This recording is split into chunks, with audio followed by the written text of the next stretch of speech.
અમદાવાદમાં the Gujarat cancer and research institute ખાતે વિશ્વ કેન્સર દિવસ 2025ની ઉજવણીના ભાગરૂપે એક સમારોહનું આયોજન કરવામાં આવ્યું હતું, જેમાં ધારાસભ્ય દર્શનાબેન ખાસ ઉપસ્થિત રહ્યા હતા।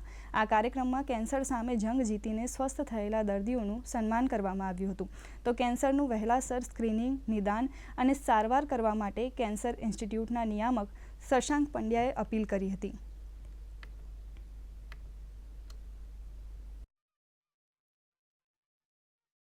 મને જણાવતા આનંદ થાય છે કે આજે અહીંયા જે કેન્સરના રોગ સામે લડી અને કેન્સર વિજેતાઓ જે થયા છે, કેન્સર હીરોઝ, 10 વર્ષથી વધુ સમયથી જે લોકો કેન્સર હીરો તરીકે છે તેવા લોકો અહીંયા એકઠા થયા હતા અને લગભગ 500ની વિશાળ સંખ્યામાં તેઓ એકઠા થયા હતા।